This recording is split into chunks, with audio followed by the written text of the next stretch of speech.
नमस्कार, मैं दीक्षा सिंह बोल्स्काई में आपका स्वागत है। बहुत कम ही लोगों को इसका ज्ञान है कि साल में 2 नहीं बल्कि 4 नवरात्रि आती हैं। साल में माघ, चैत्र, आषाढ़ और अश्विन माह के दौरान नवरात्रि पड़ती है। इनमें से चैत्र और अश्विन माह के नवरात्र साधारण जन के लिए होते हैं, तो वहीं माघ और आषाढ़ माह में गुप्त नवरात्रि आती है। बता दें, नवरात्रि में जहां माँ दुर्गा के 9 स्वरूपों की पूजा होती है, वहीं गुप्त नवरात्रि में माँ आदि शक्ति जगदम्बा भवानी की 10 महाविद्याओं की साधना होती है। इस नवरात्रि की पूजा गुप्त रूप से की जाती है। गुप्त नवरात्रि तंत्र साधना करने वालों के लिए बहुत महत्वपूर्ण होती है। गुप्त नवरात्रि गुप्त सिद्धियां प्राप्त करने के लिए उत्तम मानी गई है। 12 फरवरी से गुप्त नवरात्रि प्रारंभ हो रही है। ऐसे में माँ भगवती की 10 महाविद्याओं को किस दिन कौन सा भोग लगाना चाहिए, ये हम आपको इस वीडियो में बताएंगे। गुप्त नवरात्रि में माँ की 10 महाविद्याओं में माँ काली की पूजा का विधान है। इस दिन आदि शक्ति माँ काली को गाय का शुद्ध घी या फिर सफेद मिठाई का भोग लगाएं।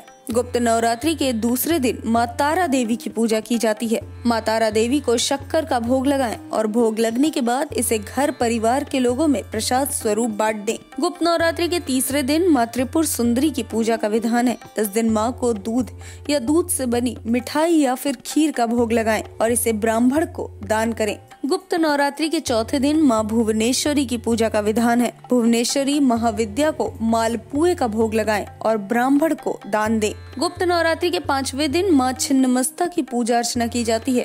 इस दिन माँ छिन्नमस्ता को केले का भोग अर्पित करें। गुप्त नवरात्रि के 6ठे दिन माँ त्रिपुर भैरवी की पूजा का विधान है। इस दिन माँ त्रिपुर भैरवी को मधु का भोग लगाएं। गुप्त नवरात्रि के 7वें दिन माँ धूमावती की पूजा का विधान है। इस दिन माँ धूमावती को गुड़ का भोग लगाएं और ब्राह्मण को भी दान करें।